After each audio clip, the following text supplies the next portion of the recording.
As I remember, Adam, it was upon this fashion. My father bequeathed me by will but poor 1,000 crowns, and charged my brother on his blessing to breed me well. And there begins my sadness.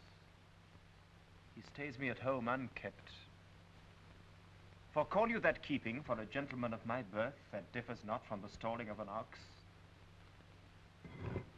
He lets me feed with his hinds, bars me the place of a brother, and as much as in him lies, minds my gentility with my education. This is it, Adam, that grieves me, and the spirit of my father, which I think is within me, begins to mutiny against this servitude. I will no longer endure it. Psst, Master Orlando, yonder he comes.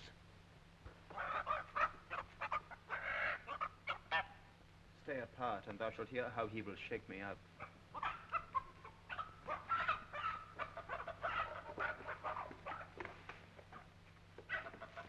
Now, sir, what make you here?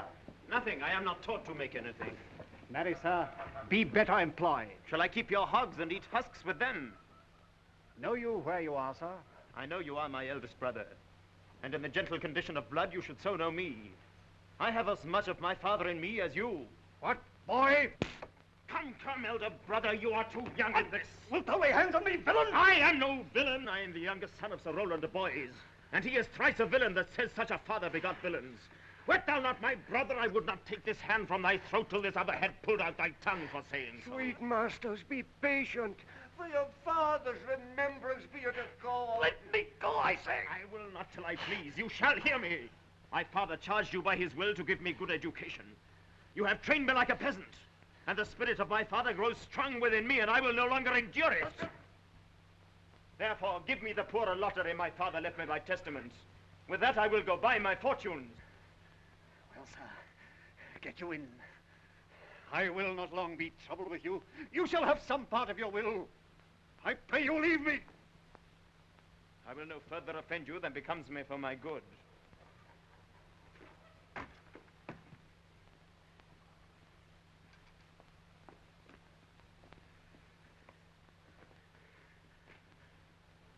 Get you with him, you old dog.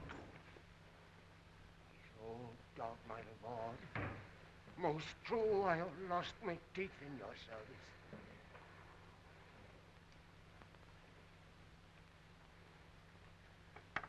I will physic your rankness, and yet give no 1,000 crowns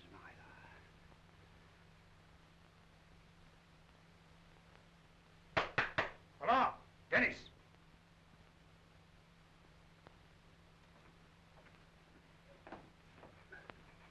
Calls, your worship?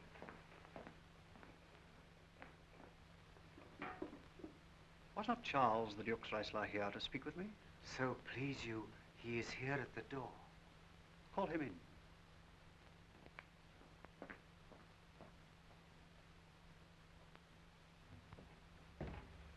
Good end, your worship. Good, Monsieur Charles. What's the new news at the new court? There is no news at the court, sir, but the old news.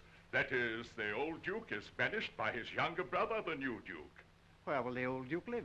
They say he's already in the forest of Arden, and many merry men with him, and there they live like the old Robin Hood of England. You wrestle tomorrow before the new Duke. Marry, do I, sir? And I came to acquaint you with the matter. I am given, sir, secretly to understand that your younger brother Orlando comes against me to try a fall. Tomorrow, sir, I wrestle for my credit, and he that escapes me without some broken limb shall acquit him well. And therefore, out of my love to you, I came hither to acquaint you, that you might stay him. Charles, I thank thee for thy love to me, which I will most kindly requite. I'll tell thee, Charles, my brother is the stubbornest young fellow of France, a secret and villainous contriver against me, his natural brother. Therefore, use thy discretion. I'd as lief thou didst break his neck as his finger. I'm heartily glad I came hither to you. If he come tomorrow, I'll give him his payment. If ever he go alone again, I'll never wrestle for prize more. And so, God keep your worship. Farewell, good Charles.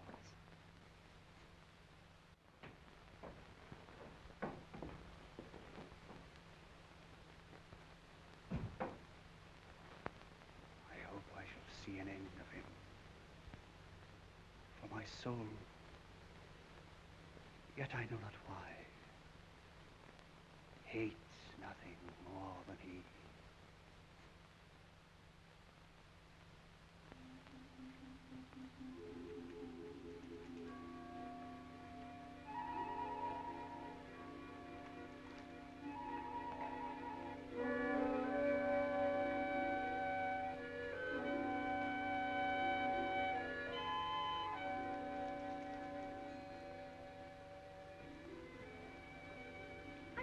Rosalind, sweet my coz, be merry. Dear Celia, I've shown more mirth than I am mistress of. Unless you could teach me to forget a banished father, you must not learn me how to remember any extraordinary pleasure. Herein I see thou lovest me not with the full weight that I love thee.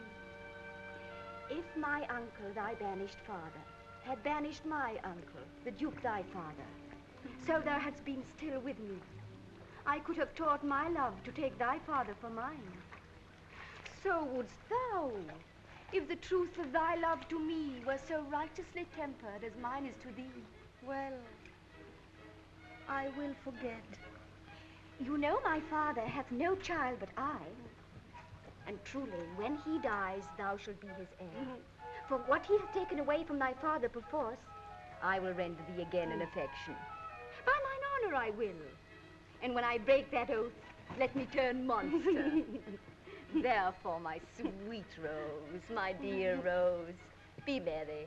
From henceforth I will, coz, and devise sports. Let me see. But think you of falling in love? Marry, I prithee do, to make sport withal. But love no man in good earnest. No? Nor no further in sport neither, than with safety of a pure blush thou mayst in honor come off again. What shall be our sport then? Oh, here comes Monsieur Le Beau. His mouth full of news.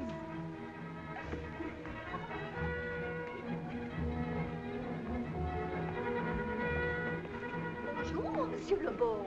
What's the news? Fair princess, you're going to lose much good sport. Sport? Of what color? What color, madame? How shall I answer you? As wit and fortune will. Eh bien, j'allais justement vous dire. Good wrestling, ladies, and they are ready to perform it. Let us see it, coz.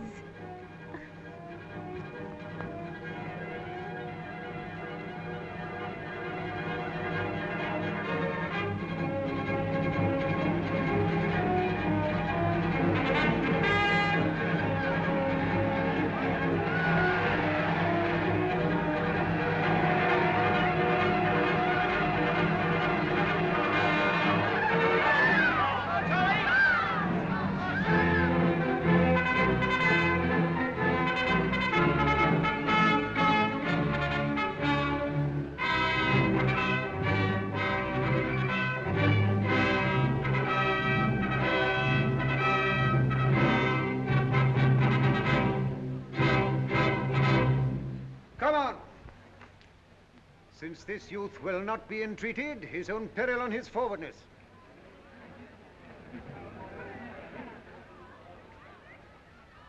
Is yonder the man? Even he, madame. Alas, he is too young. How now, daughter and cousin? Are you crept hither to see the wrestling? Aye, my liege. So please you give us leave. You will take little delight in it, I can tell you. There is such odds in the man. In pity of the challenger's youth, I would fain dissuade him, but he will not be entreated. Speak to him, ladies. See if you can move him. I'll not be by. Call him hither, good Monsieur Le Beau.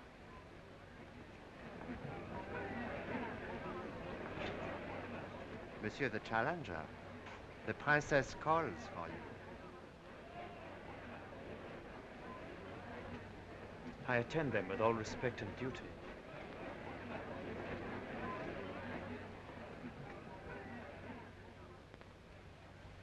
Young man, have you challenged Charles the wrestler? No, fair princess. He is the general challenger. I come but in as others do to try with him the strength of my youth. Young gentleman, your spirits are too bold for your years.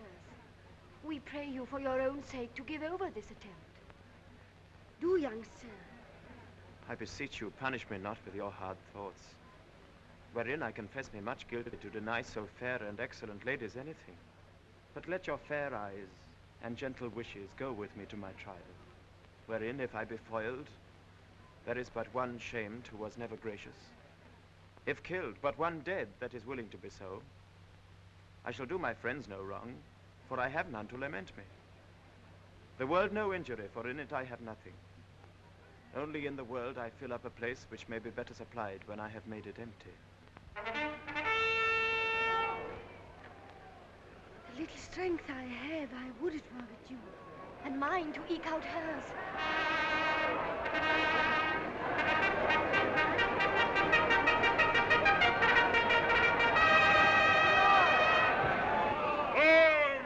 Where is this young gallant that is so desirous to lie with his mother earth? You mean to mock me after?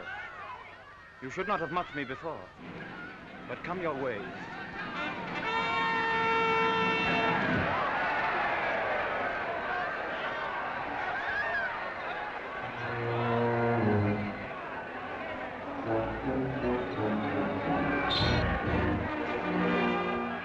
Hercules be thy speed, young man. I would I were invisible to catch the strong fellow by the leg.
No more!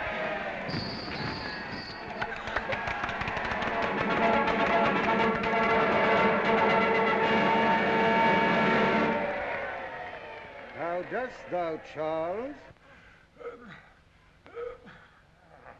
He cannot speak, my lord. Bear him away.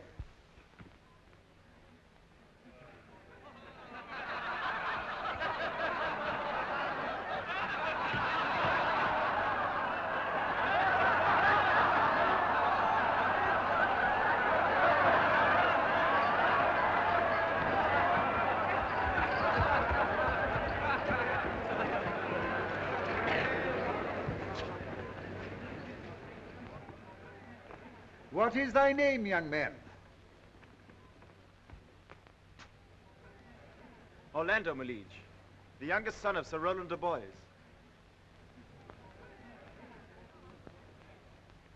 I would thou hadst been son to some man else.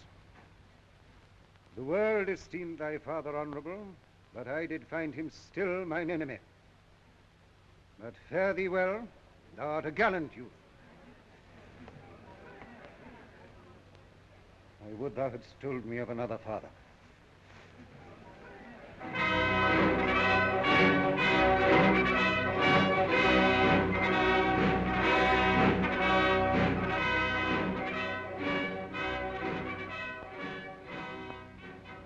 Were I my father, coz, would I do this? My father loved Sir Roland as his soul.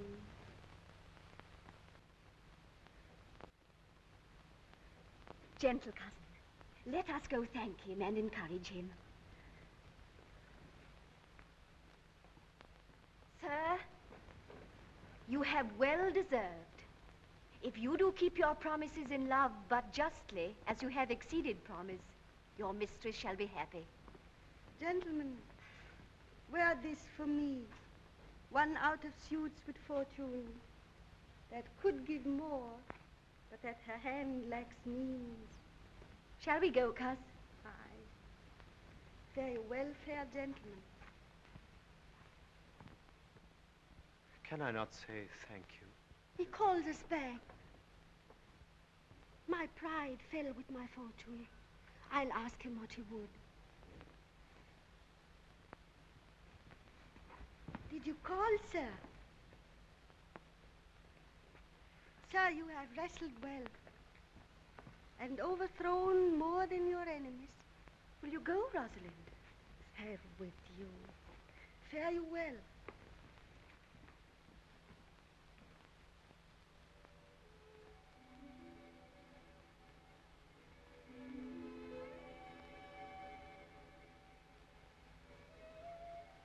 What passion hangs these weights upon my tongue? I cannot speak to her. Yet she urged conference. O poor Orlando, thou art overthrown. Or Charles, or something weaker masters thee. Good sir, I do in friendship counsel you to leave this place, albeit you have deserved high commendation. Yet, such is now the Duke's condition that he misconstrues all that you have done. I thank you, sir. And pray you, tell me this. Which of the two was daughter of the Duke that here was at the wrestling? Indeed, the taller is his daughter. The other is Rosalind, daughter to the banished Duke. But I can tell you that of late this Duke hath ta'en displeasure against his gentle niece, grounded upon no other argument, but that the people praise her for her virtues and pity her for her good father's sake. And on my life, his malice against this lady will suddenly break forth. Sir, fare you well. I rest much bounden to you. Fare you well.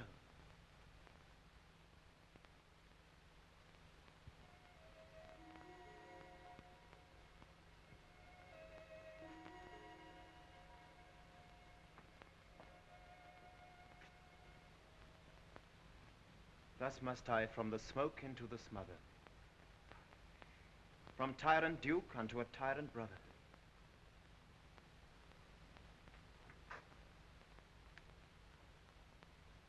But heavenly Rosalind,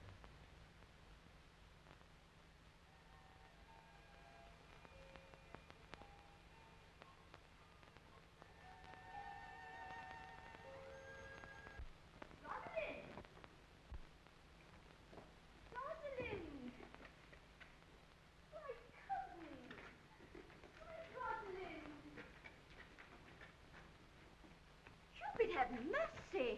Not a word. Not one to throw at a dog. But is all this for your father? No. Some of it is for my father's child. Come, come. Wrestle with your affection. Oh, they take the part of a better wrestler than myself. Is it possible on such a sudden you should fall into so strong a liking with old Sir Roland's youngest son? The Duke, my father, loved his father dearly. Does it therefore ensue that you should love his son dearly? No. By this kind of chase, I should hate him. For my father hated his father dearly. Yet I hate not Orlando. No, Faith. Hate him not for my sake. Oh, look. Here comes the Duke.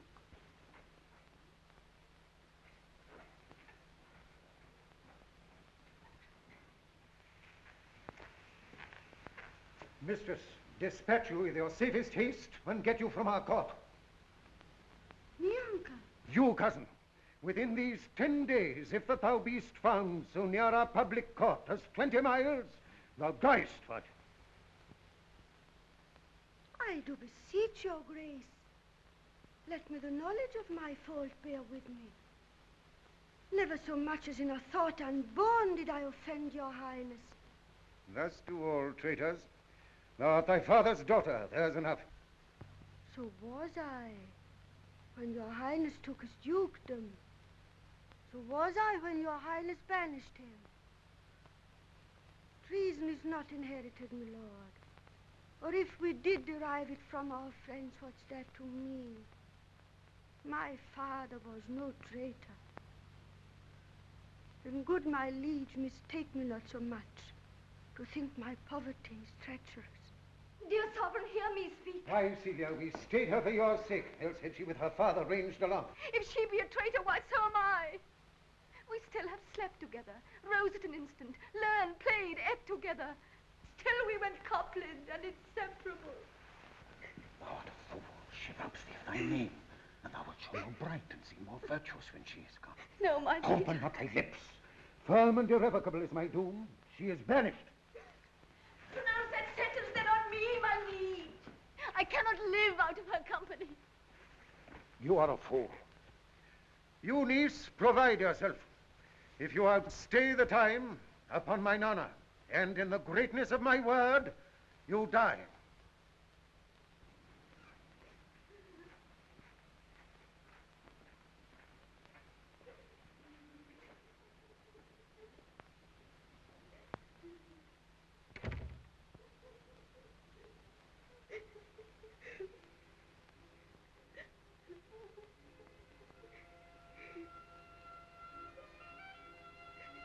My poor Rosalind, whither wilt thou go?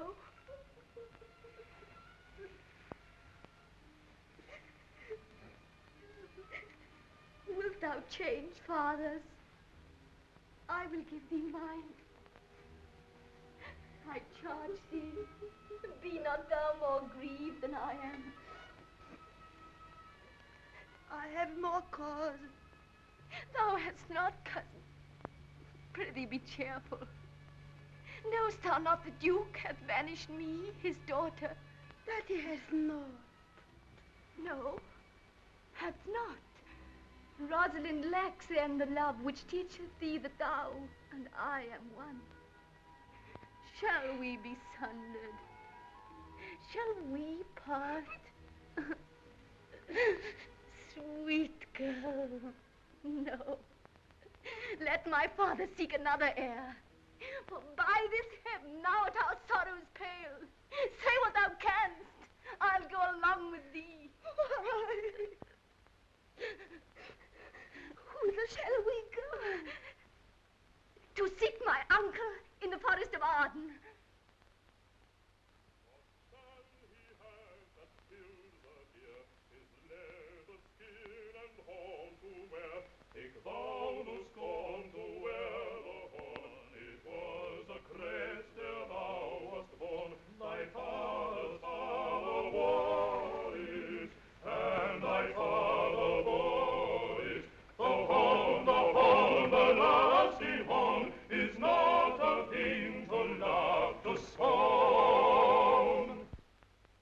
Now, my co-mates and brothers in exile, hath not old custom made this life more sweet than that of painted pomp? Are not these woods more free from peril than the envious court? Here feel we but the penalty of Adam, the season's difference, as the icy fang and churlish chiding of the winter's wind, which when it bites and blows upon my body, even till I shrink with cold, I smile and say, this is no flattery. These are counselors that feelingly persuade me what I am. Sweet are the uses of adversity, which like the toad, ugly and venomous, wears yet a precious jewel in his head. And this our life, exempt from public haunt, finds tongues in trees, books in the running brooks, sermons in stones, and good in everything. I would not change it. Happy is your grace that can translate the stubbornness of fortune into so quiet and so sweet a style.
Alas, what danger will it be to us, maids as we are, to travel forth so far?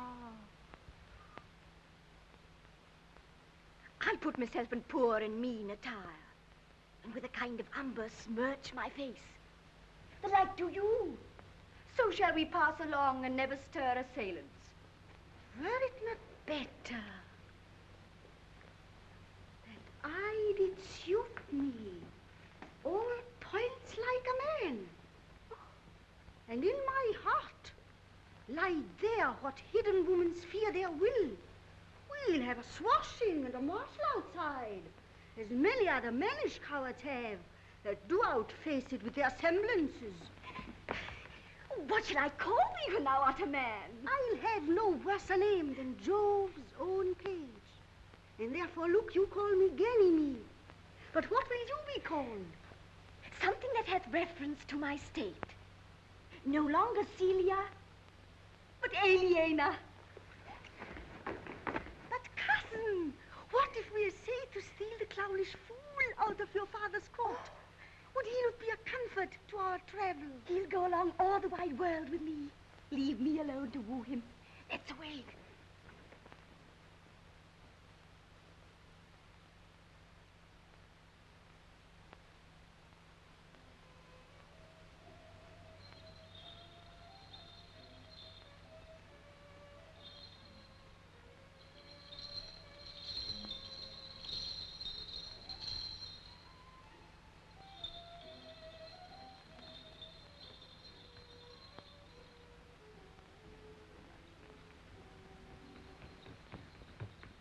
Now go we in content to liberty and not to banishment. Can it be possible that no man saw them?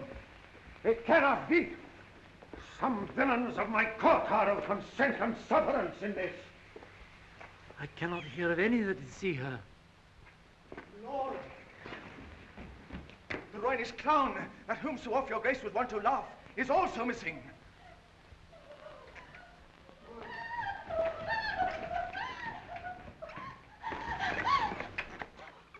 Hesperia, the princess gentlewoman, confesses that she secretly o'erheard your daughter and her cousin much commend the parts and graces of the wrestler that did but lately foil the sinewy Charles, and she believes wherever they are gone, that youth is surely in their company.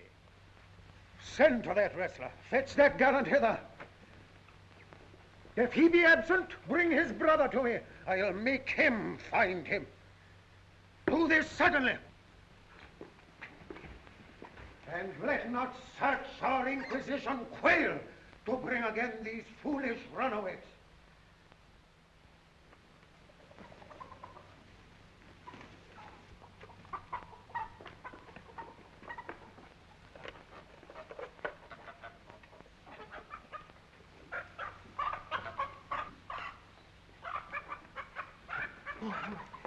Oh, my gentle master. Oh, sweet master. Oh, you memory of old Sir Roland. Why, what's the matter? Oh, unhappy youth. Within this roof, the enemy of all your graces lives, your brother. This night he means to burn the lodging where you used to lie, and you within it. This house is but a butchery. Abhor it, fear it, do not stay in it. Why, whither, Adam, wouldst thou have me go? No matter whither, so you stay not here. What, wouldst thou have me go and beg my food? I have 500 crowns, the thrifty isle I saved unto your father. Here's the gold. All this I give you. Let me be your servant in all your business and necessities.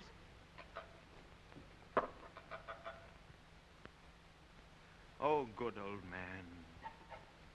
How well in thee appears the constant service of the antique world, where service sweat for duty, not for meed. Thou art not for the fashion of these times, where none will serve but for promotion. But come thy ways, we'll go along together, and ere we have thy youthful wages spent, we'll light upon some settled low content.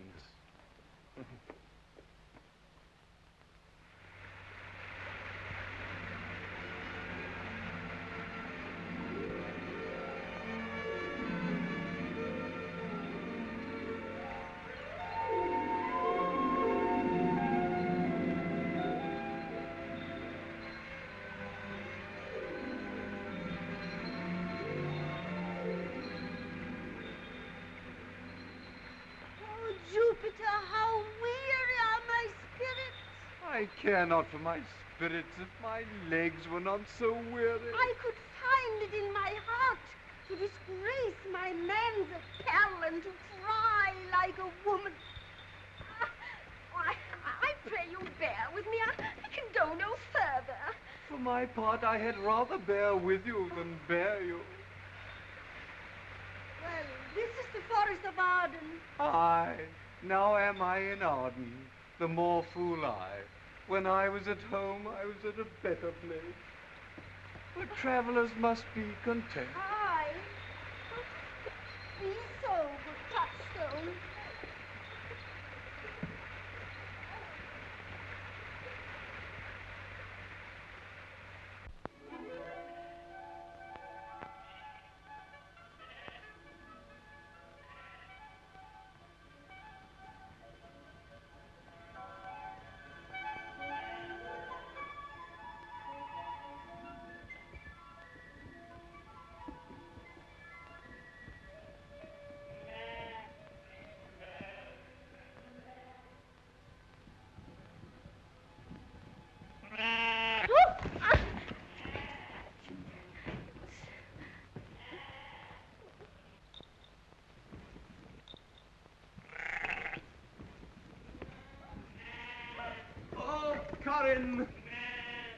That thou knewst how I do love her.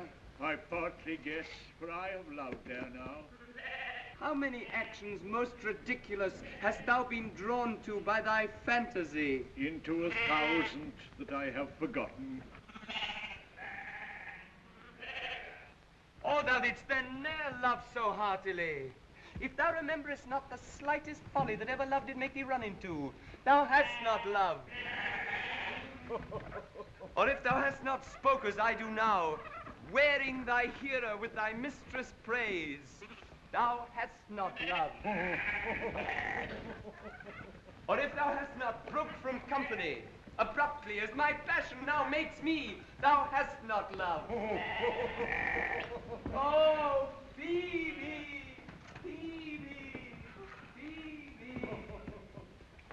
Oh, Jove, this shepherd's passion is much upon my fashion. And mine. But it grows somewhat stale with me. I pray you, one of you, question yon man if he for gold will give us any food. I faint almost to death.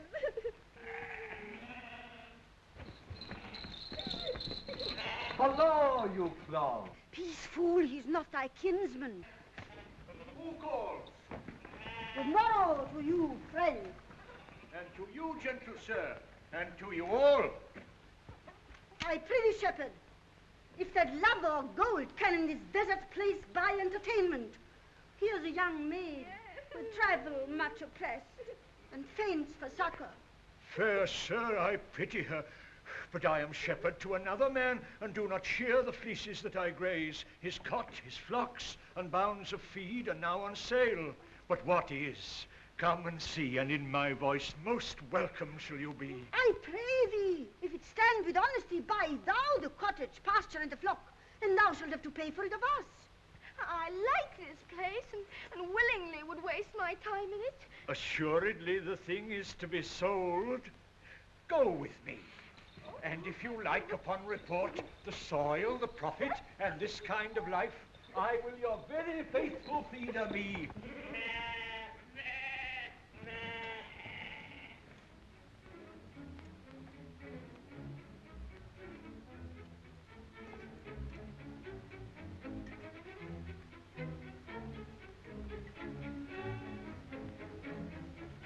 Why, how now, monsieur? What a life is this, that your poor friends must woo your company. You look merrily. A fool, a fool. I met a fool in the forest. A motley fool. A miserable world. As I do live by food, I met a fool who laid him down and basked him in the sun and railed on Lady Fortune in good terms, in good set terms, and yet a motley fool. Good morrow, fool, quoth I. No, sir, quoth he, call me not fool till heaven hath sent me fortune. And then he drew a dial from his poke, and looking on it with lackluster eye, says very wisely, it is 10 o'clock.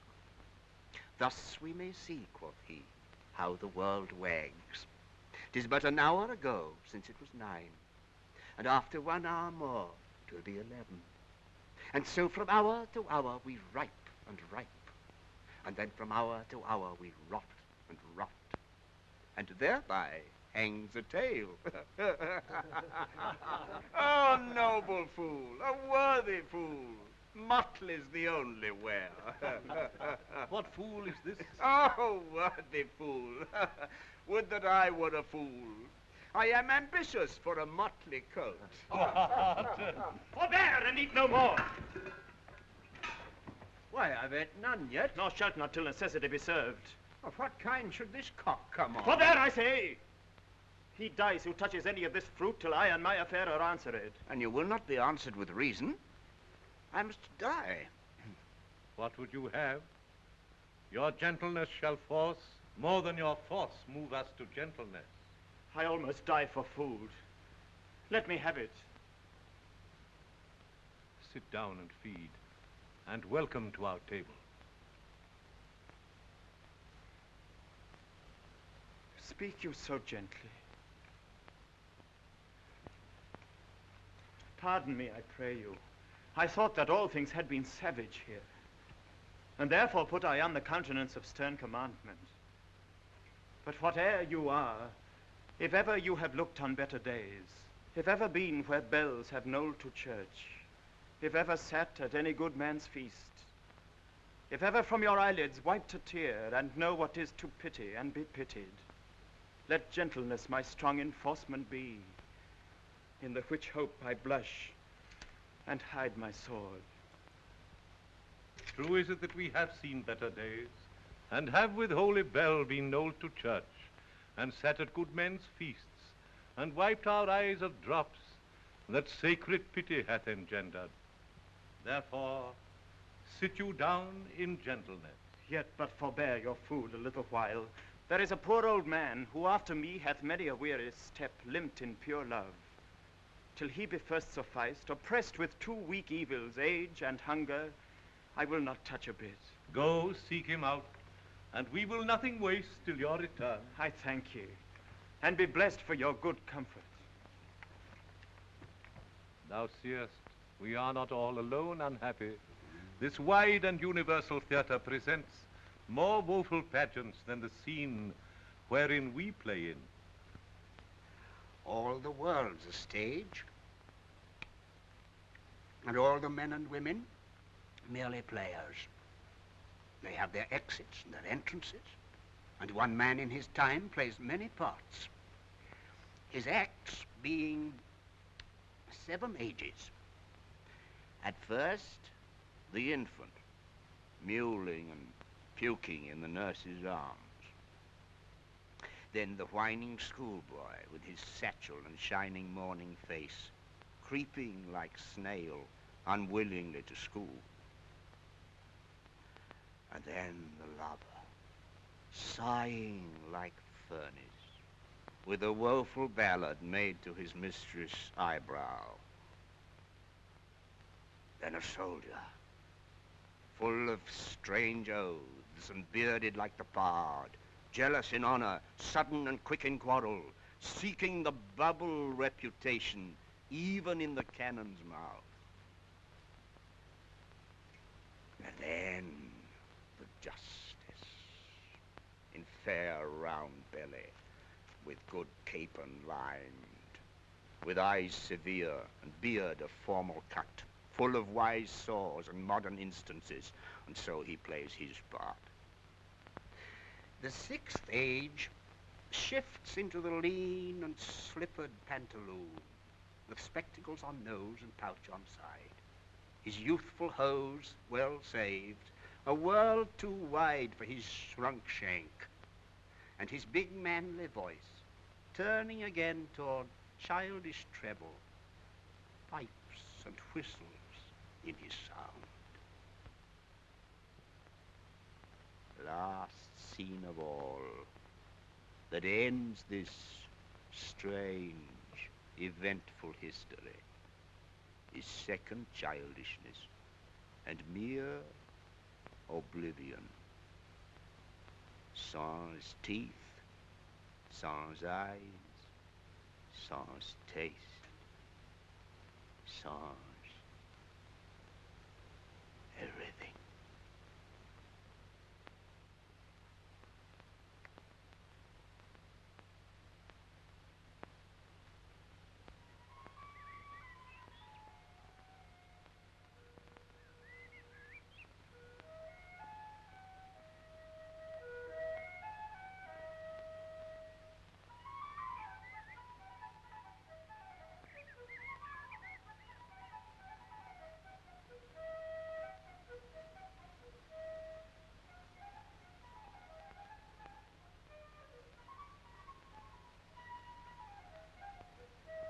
If that you were the good Sir Roland's son, as you have whispered faithfully you were, be truly welcome hither. Good old man, thou art right welcome as thy master is. I am the Duke that loved your father.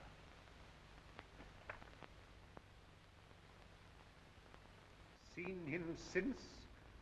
Sir, that cannot be. But look to it. Find out thy brother, wheresoe'er he is. Seek him with candor. Bring him, dead or living, within this 12-month, or turn thou no more to seek a living in our territory. Thy lands and all things that thou dost call thine worth seizure, do we seize into our hands, till thou canst quit thee by thy brother's mouth of what we think against thee. Oh, that your highness knew my heart in this. I never loved my brother in my life. More villain thou. Well, push him out of doors. And let my officers of such a nature make an extent upon his house and lands. Do this expediently and turn him going.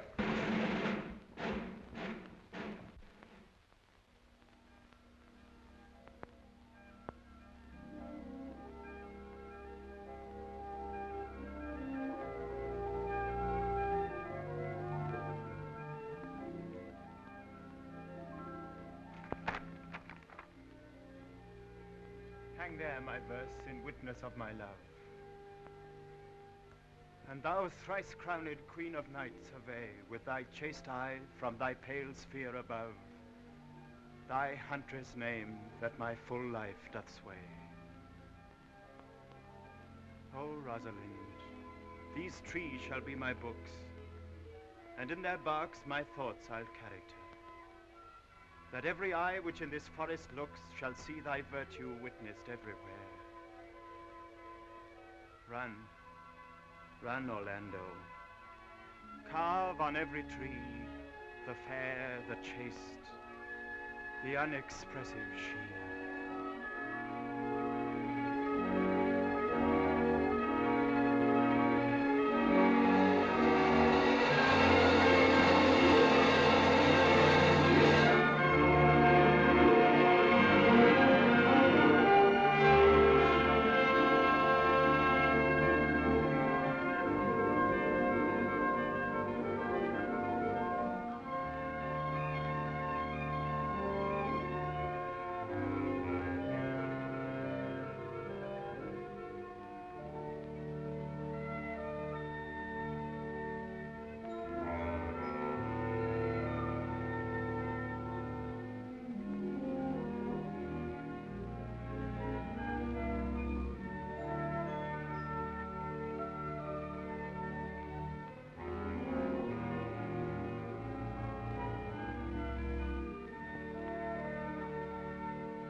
traverse, being mounted on the wind. Through all the world bears Rosalind. All the pictures fair as line are but black to Rosaline. Let no face be kept in mind but the fair of Rosaline. I'll rhyme you so 8 years together. Dinners and suppers and sleeping hours accepted. Out with it. For a taste. If a heart do lack a hind, let him seek out Rosaline. Oh, stop! If the cat will after kind, so be sure will Rosaline. Oh, stop, fool! Winter garments must be lined, so must slender Rosaline. Sweetest nut hath sourest rind, such a nut is Rosaline. He that sweetest rose will find must find love's prick and Rosaline. Stop, you dull fool! This is a very false gallop of verses. Why do you infect yourself with them? I found them on a tree. Truly, the tree yields bad fruit. Peace. Helen's cheek, but not her heart. Cleopatra's majesty. Atalanta's better part. Sad Lucretia's modesty. Thus Rosalind of many parts by heavenly Czinner was devised, of many faces, eyes, and hearts, to have the touches dearest prized. Heaven would that she these gifts should have, and I to live and die her slave. Oh, most gentle perfect. Oh, no, best friend. Shepherd, go off a little. Shepherd, go off a little. Go with him, sirrah.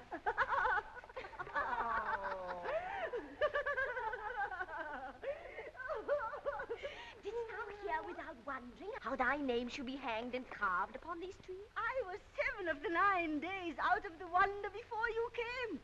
Look here what I found on a palm tree. I was never so berhymed since Pythagoras' time, when I was an Irish rat, which I can hardly remember. Trow you who has done this? Is it a man? And a chain you once wore about his neck. Change your colour? I prithee who? Oh, is it possible? Nay, I prithee now, with most petitionary vehemence, tell me who it is. Oh, wonderful, wonderful, and most wonderful, wonderful, and yet again wonderful, and after that... Out of all, good my complexion. Dost thou think, though I am caparisoned like a man, I have a doublet and hose in my disposition? 1 inch of delay more is a south sea of discovery. Quickly and speak apace. Oh, I would thou couldst stammer, that thou mightst pour this concealed man out of thy mouth as wine comes out of a narrow-mouthed bottle, either too much at once or none at all. I prithee, take the cork out of thy mouth, that I may drink thy tidings. So you may put a man in your belly. What manner of man? Is his head worth a hat, or his chin worth a beard? Nay, he hath but a little beard. Why, God will send more if the man will be thankful. Let me stay the growth of his beard, if thou delay me not the knowledge of his chin. It is... Who? Young who? Orlando.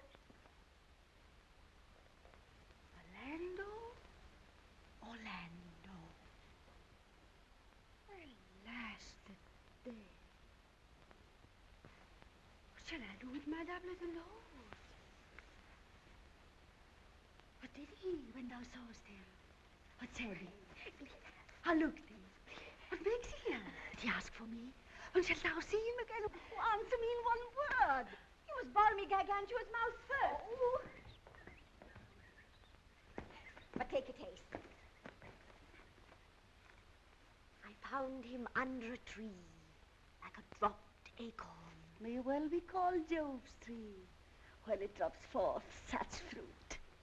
There lay he, stretched along like a wounded knight. Though it be pity to see such a sight, it well becomes the ground. Cry holler to thy tongue, I prithee. Thou bring'st me out of tune. Oh, Eliana! Do you not know I'm a woman? When I think I must speak. Sweet Joan. No, you bring me up.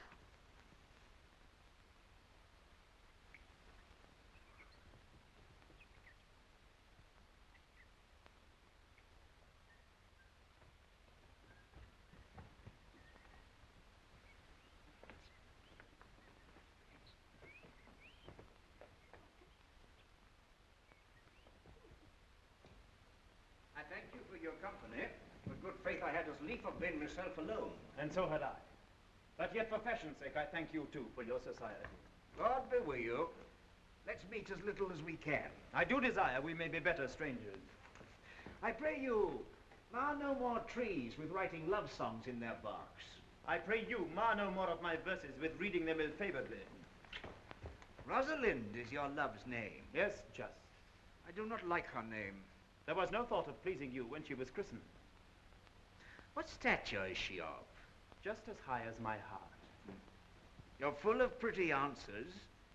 I am weary of you. I'll tarry no longer with you. Farewell, good Signor Love. I am glad of your departure. Adieu, good Monsieur Melancholy.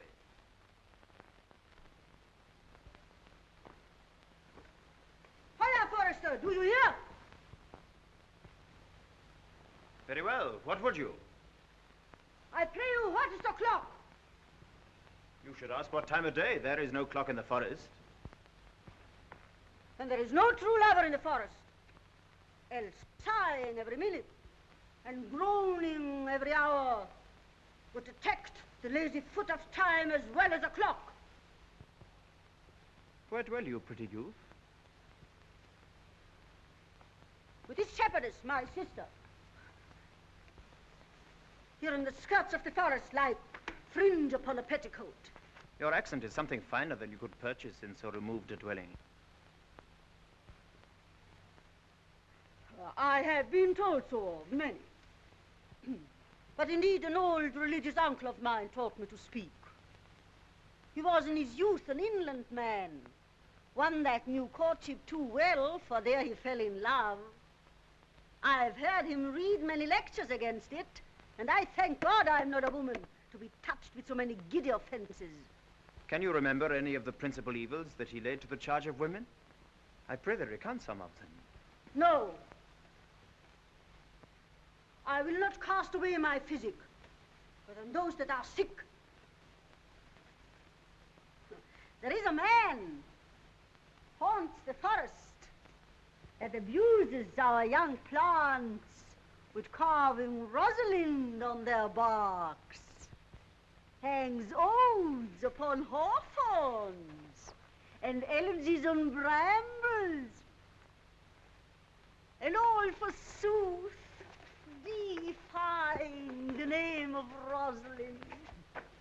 If I could meet that fancy-monger, I would give him some good counsel, for he seems to have the quotidian of love upon him. I am he that is so love-shaked. I pray you tell me your remedy. There is none of my uncle's marks upon you. He taught me how to know a man in love.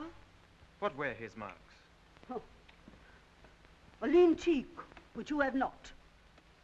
A blue eye, and sunken, which you have not. A beard neglected, which you have not. And your hose should be ungartered, your bonnet unbanded, your sleeve unbuttoned, your shoe untied, and everything about you demonstrating a careless desolation. But you are no such man.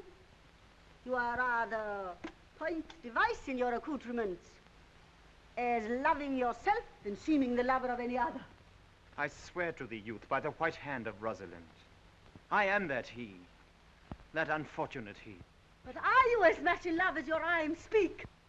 Neither rhyme nor reason can express how much. Love is merely a madness, yet I profess curing it by counsel. Did you ever cure any soul? Mm-hmm. One. And in this manner, he was to imagine me his love, his mistress, and I set him every day to woo me, at which time I, being but a moonish youth, would now like him, now loathe him, then entertain him, then forswear him, now weep for him, now spit at him, that I drave my suitor from his mad humor of love into a living humor of madness. And thus I cured him. And this way will I take upon me to wash your liver as clean as a sound sheep's heart, that there shall not be one spot of love in it. I would not be cured, you. But I would cure you. If you'd but call me Rosalind and come every day to my cot to woo me. Now, by the faith of my love, I will. Tell me where it is. Go with me and I'll show it you. And by the way, you can tell me where in the forest you live. Will you go? With all my heart, good youth. Nay, you must call me Rosalind. Rosalind. Oh, sister, will you go?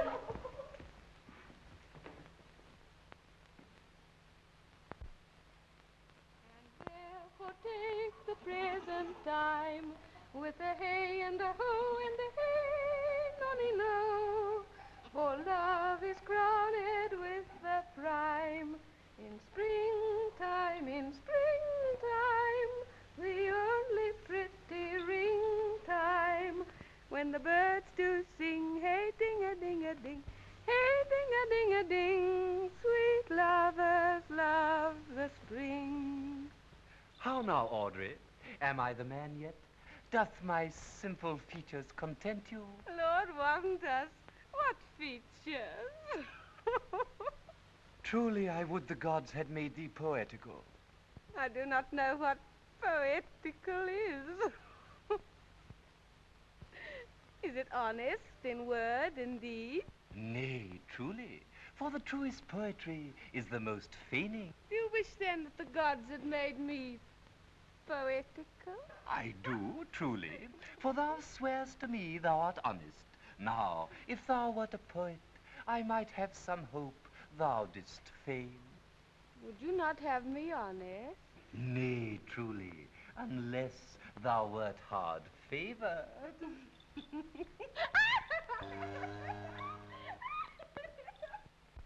Never talk to me, I will weep. Do, I prithee. But yet have the grace to consider that tears do not become a man. But have I not cause to weep? As good a cause as one would desire. Therefore weep. His very hair is of the dissembling color. Even browner than Judas's. Mary, his kisses are Judas's own children. His hair is of a good color. An excellent color. Your chestnut was ever the only color. And his kissing is as full of sanctity as the touch of holy bread. The very ice of chastity is in them. But why did he swear he would come this morning and comes not? Nay, certainly, there is no truth in him. Not true in love? Yes, when he is in. I think he's not in. You have heard him swear downright he was. Was is not is. Besides, the oath of a lover is no stronger than the word of a tapster. He attends here in the forest on the Duke, your father.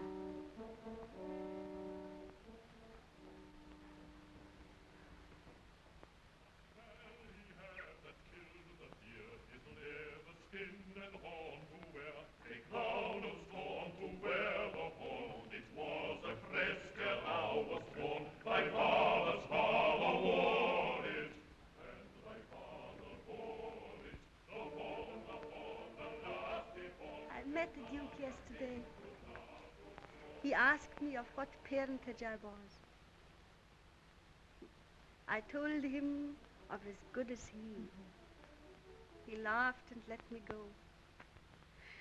But what talk we of fathers when there is such a man as Orlando?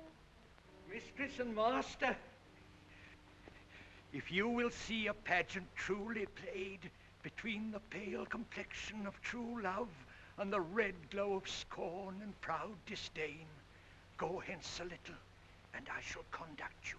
Oh, come, let us remove. The sight of lovers feedeth those in love.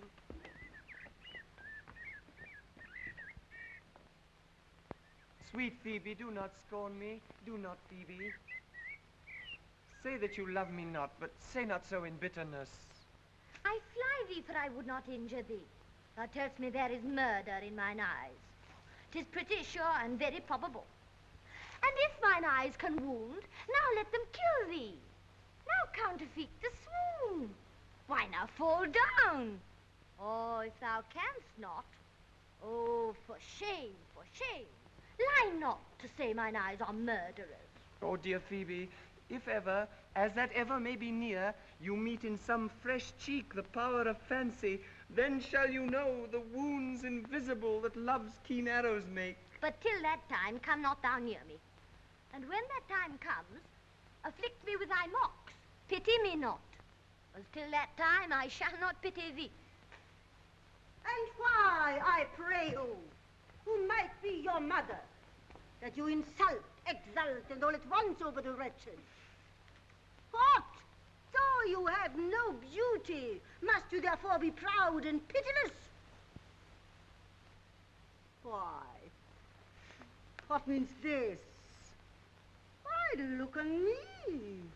Odds my little life, I think she means to tangle my eyes too. No. Faith, proud mistress, hope not after it. 'Tis not your inky brows, your black silk hair, your bugle eyeballs, nor your cheek of cream that can tame my spirits to your worship. You foolish shepherd, wherefore do you follow her like foggy south puffing with wind and rain? You are 1,000 times a properer man than she a woman. 'Tis not her glass, but you that flatters her. But, mistress, know yourself, down on your knees, thank heaven fasting for a good man's love. For I must tell you, friendly, in your ears, sell when you can.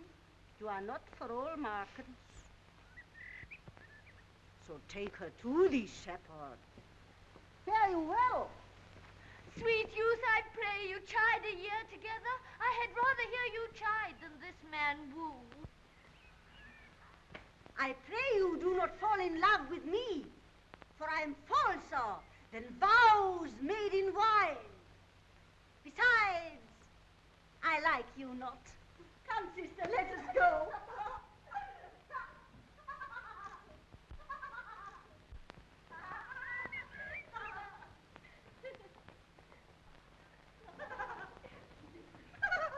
Good day and happiness, dear Rosalind.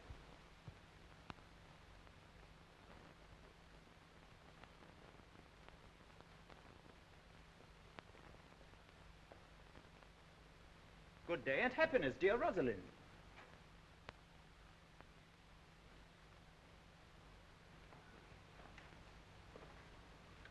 Now, Lionel, where have you been all this while? You a lover, and you serve me such another trick, never come in my sight anymore. My fair Rosalind, I came within an hour of my promise. Break an hour's promise in love. He that will divide a minute into 1,000 parts and break but a part of 1,000th part of a minute in the affairs of love. It may be said of him that Cupid hath clapped him on the shoulder, but I'll warrant him heart whole. Pardon me, dear Rosalind. Nay, and you be so tardy, come no more in my sight. I had as lief be you would of a snail. Of a snail? Aye, of a snail. For though he comes slowly, he carries his house on his head. A better jointure, I think, than you make a woman. Besides, he brings his destiny with him. What's that? Horns. Virtue is no horn maker, and mine Rosalind is virtuous. And I am your Rosalind. Come, woo me, for now I am in a holiday humor and like enough to consent. What would you say to me now? And I were your very, very Rosalind. I would kiss before I spoke. Nay. You were better speak first. Very good orators, when they are out, they will spit. And for lovers lacking matter, the cleanliest shift is to kiss. Who could be out being before his beloved mistress? Marry, that should you if I were your mistress. Am not I your Rosalind? I take some joy to say you are, because I will be talking of her. Well, and in her person, I say, I will not have you. Then in mine own person, I die. No, Faye. die by attorney. The poor world is almost 6,000 years old, and in all this time there was not any man died in his own person, in a love cause. Men have died from time to time, and worms have eaten them from time to time, but not for love. I would not have my right, Rosalind, of this mind, for I protest her frown might kill me. No. By this hand, it will not kill a fly. But come, now I will be your Rosalind in a more coming on disposition, and ask me what you will. I will grant it. Then love me, Rosalind. Yes, faith, will I. Fridays, Saturdays, and all days.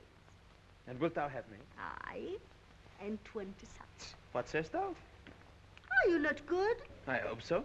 What then? Can one desire too much of a good thing? Sister! Sister, you shall be the priest and marry us.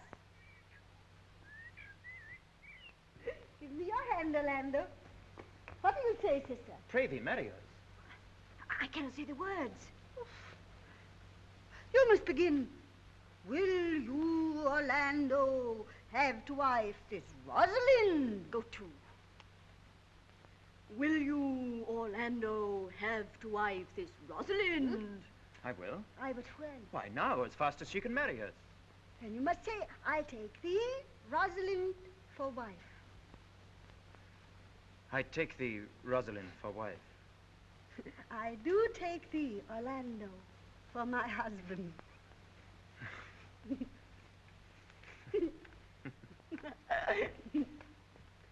tell me, Orlando, how long would you have her after you've possessed her? Forever and a day. Say a day without the ever. Oh, no, Orlando. Men are April when they woo, and December when they wed. Maids are May when they are maids. But the sky changes when they are wives.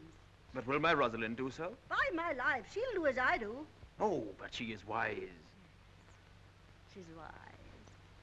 But the wise are the waywarder. For these 2 hours, Rosalind, I will leave thee. Alas, dear love, I cannot lack thee 2 hours. I must attend the Duke at dinner. By 2 o'clock I will be with thee again. Aye? Go your ways, go your ways. I knew what you would prove. My friends told me as much, and I thought no less.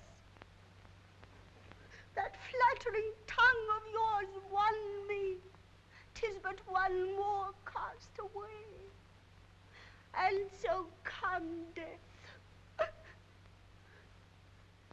2 o'clock is your hour. Aye, sweet Rose. By my troth, and in good earnest, and so God mend me, and by all pretty oaths that are no dangerous, if you break but 1 jot of your promise, or come 1 minute behind your hour, I will think you the most pathetic to break promise, and the most hollow lover, and the most unworthy of her you call Rosalind.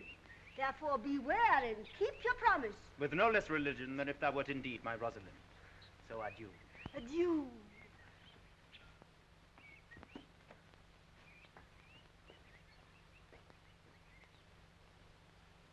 Adieu.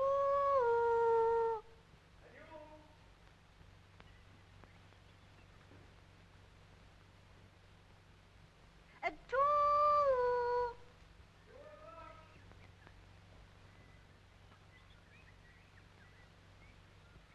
At 2 o'clock.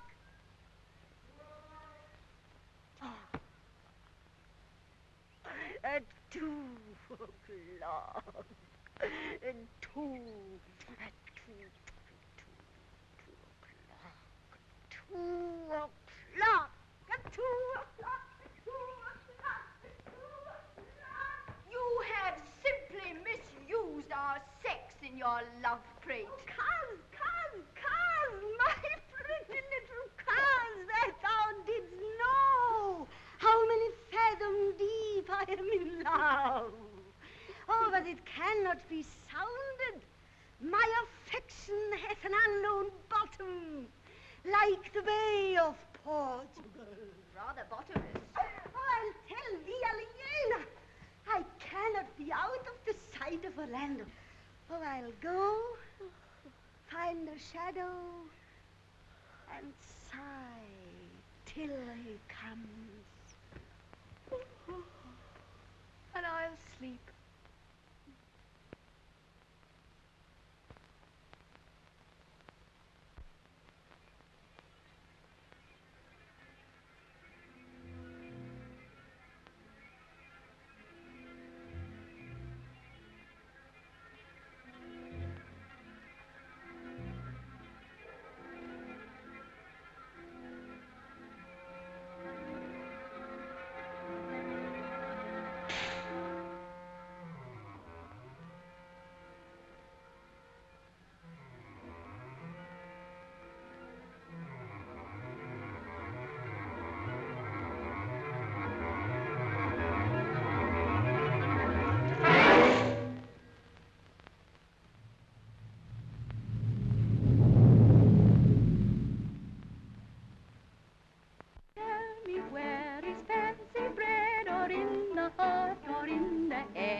How nourished, reply, reply.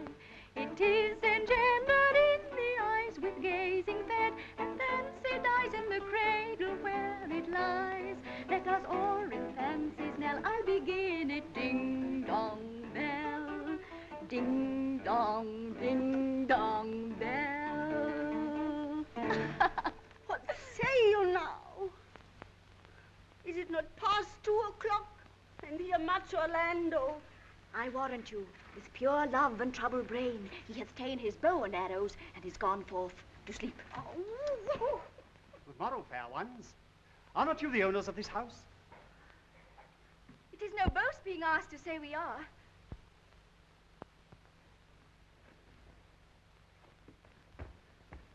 Orlando doth commend him to you both. And to that youth he calls his Rosalind, he sends this blood-stained napkin. Are you he? I am. What must we understand by this? Some of my shame, if you would know of me what man I am, and how and why and where this handkerchief was stained. I pray you tell it. When last young Orlando parted from you, he left a promise to return again within the hour. And pacing through the forest, lo what befell. Under an oak, a wretched, ragged man lay sleeping on his back. About his neck, a green and gilded snake had wreathed itself. But suddenly, seeing Orlando, it unlinked itself and slipped away into a bush, under which bush's shade a lioness lay crouching, head on ground, with cat-like watch, when at the sleeping man should stir. This seen, Orlando did approach the man, and found it was his brother, his elder brother. Oh, I've heard him speak of that same brother, and he did render him the most unnatural that lived amongst men. And well might he so do, for well I know he was unnatural. But for Orlando, did he leave him there? Twice did he turn his back and purposed so, but kindness, nobler ever than revenge, made him give battle to the lioness, which quickly fell before him, in which hurtling from miserable slumber I awaked. Are you his brother? Wast you he rescued? Wast you that did so oft contrive to kill him? Was I, but 'tis not I. I do not shame to tell you what I was, since my conversion so sweetly tastes being the thing I am. But for this blood-stained napkin? By and by. When, from the first to last, betwixt us two, tears our accountments had most kindly bathed, as how I came into that desert place. In brief, he led me to the gentle Duke, who gave me fresh array and entertainment, committing me unto my brother's love, who led me instantly into his cave, there stripped himself, and here, upon his arm, the lioness had torn some flesh away, which all this while had bled. And now he fainted, and cried in fainting upon Rosalind.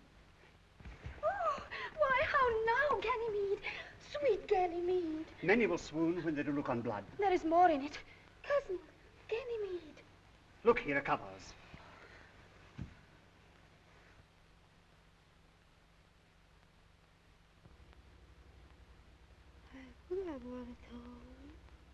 We'll lead you thither.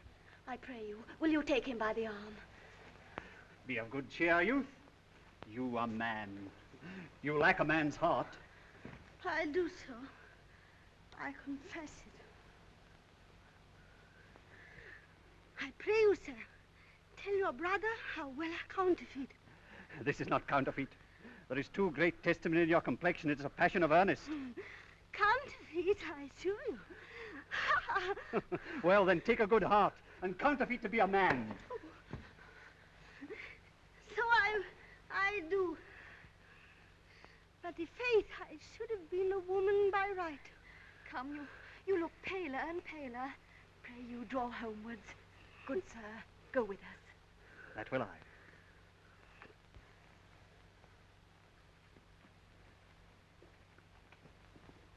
Counterfeit, I assure you.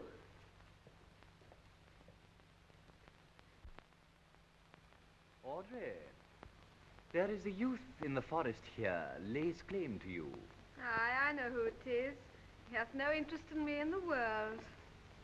Here comes the man, you mean? It is meat and drink to me to meet a clown. We shall be flouting. We cannot hold. Good even, Audrey. Got you good even, William. Ah. And good even to you, sir. Good even, gentle friend. Cover thy head, cover thy head. Nay, prithee, be covered.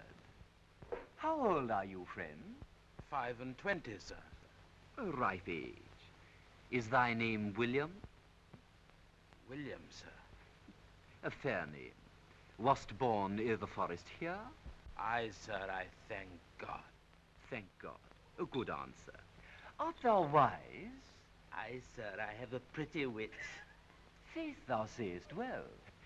I do now remember a saying, the fool doth think he is wise, but the wise man knows himself to be a fool. You do love this maid? I do, sir. Give me your hand. Art thou learned? No, sir. Then learn this of me. To have is to have, for it is a figure in rhetoric that drink being poured out of a cup into a glass, by filling the one doth empty the other, and all your writers do consent that ipse is he. Now you are not he, because I am he. Which he, sir? He, sir, that must marry this woman.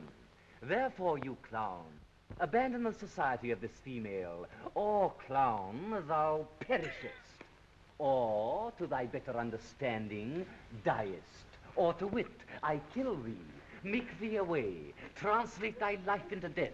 I will kill thee 150 ways. Therefore, tremble and depart. Do good, William. God rest you merry, sir.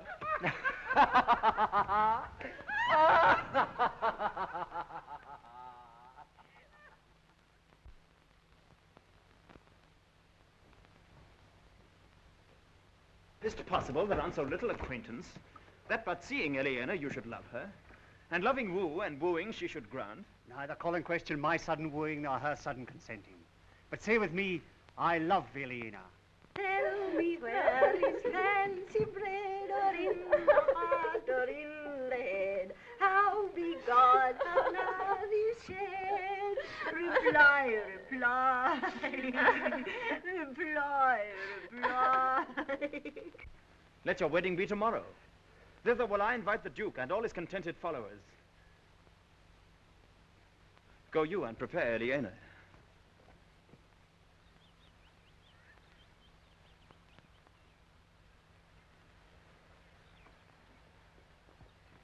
I tell you, brother. And you, fair sister? Oh, my dear Orlando, how it grieves me to see thee wear thy heart in a scarf. It is my arm. I thought thy heart had been wounded by the claws of a lion. Wounded it is, but with the eyes of a lady. Did your brother tell you how I counterfeited the swoon when he showed me your handkerchief? Aye, and greater wonders than that. I know where you are. Nay, 'tis true, there was never anything so sudden. For your brother and my sister, they are in the very wrath of love. They will together. Clubs cannot part them. They shall be married tomorrow, and I will bid the Duke to the nuptial. But oh, how bitter a thing it is to look into happiness through another man's eyes. By so much the more shall I tomorrow be at the height of heart heaviness. By how much I shall think my brother happy in having what he wishes for. Why then, tomorrow I cannot serve your turn for Rosalind? I can live no longer by thinking. I will weary you then no longer with idle talking. Know of me then that I can do strange things. I have, since I was 3 years old, conversed with a magician. And if you do love Rosalind so near the heart as your gesture cries it out, you shall marry her when your brother marries Eliana. It is not impossible for me to set her before your eyes tomorrow, human as she is, and without any danger. Speakst thou in sober meanings? I do, by my life, which I tender dearly, though I say I'm a magician. Therefore, put you on your best array. Bid your best friends, for if you will be married tomorrow, you shall, and to Rosalind, if you will. You have done me much ungentleness. I care not if I have. It is my study to seem despiteful and ungentle to you. You are there followed by a faithful shepherd. Look upon him, love him, he worships you. Oh, good shepherd, tell this youth what 'tis to love. 'Tis to be all made of sighs and tears, and so am I for Phoebe. And I for Ganymede. And I for Rosalind. And I for no woman. It is to be all made of faith and service, and so am I for Phoebe. And I for Ganymede. And I for Rosalind. And I for no woman. 'Tis to be all made of fantasy, all made of passion, and all made of wishes, all adoration, duty, and observance, all humbleness, all patience and impatience, all purity, all trial, and all obedience. And so am I for Phoebe. And so am I for Ganymede. And so am I for Rosalind. And so am I for no woman. Pray no more of this. 'Tis like the howling of Irish wolves against the moon. I will help you if I can. I would love you if I could. Tomorrow, meet me all together. I will marry you, if ever I marry a woman. And I'll be married tomorrow. I'll satisfy you, if ever I satisfy man. And you shall be married tomorrow. I'll content you, if what pleases you contents you. And you shall be married tomorrow. As you love Rosalind, meet. As you love Phoebe, meet. And as I love no woman, I'll meet. So fare you well. I've left you commands. I'll not fail if I live. No, I.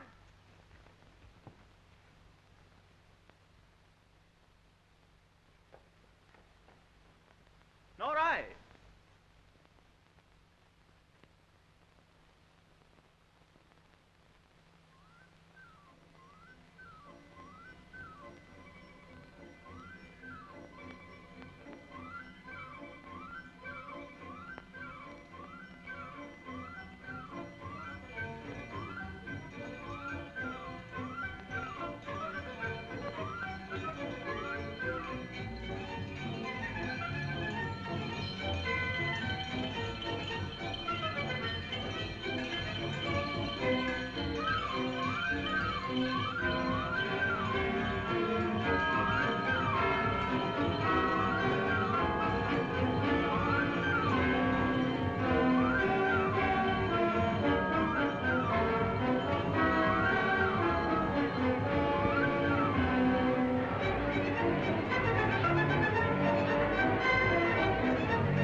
Good Duke, receive thy daughter. Hymen from heaven brought her. I brought her hither, that thou mightst join her hand and his, whose heart within his bosom is. If there be truth in sight, you are my daughter. If there be truth in sight, you are my Rosalind. If sight and shape be true, why then, my love, adieu. I'll have no father if you be not he. I'll have no husband if you be not he. Nor ne'er wed woman if you be not she. Oh, my dear niece, welcome thou art to me. Even daughter welcome in no less degree.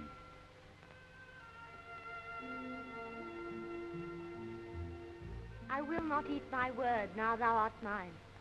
Thy faith, my fancy to thee doth combine.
Let me have audience for a word or two. Duke Frederick, hearing how that every day men of great worth resorted to this forest, addressed a mighty power which were on foot in his own conduct, purposely to take his brother here and put him to the sword. And to the skirts of this wild wood he came, where, meeting with an old religious man, after some question with him, was converted both from his enterprise and from the world, his crown bequeathing to his banished brother, and all their lands restored to them again that were with him exiled.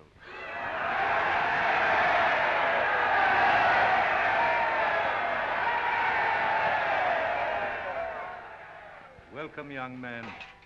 Thou offerest fairly to my daughter's wedding. Meantime, forget this new fallen dignity and fall into our rustic revelry. Proceed, proceed. We will begin these rites as we do trust they'll end in true delight.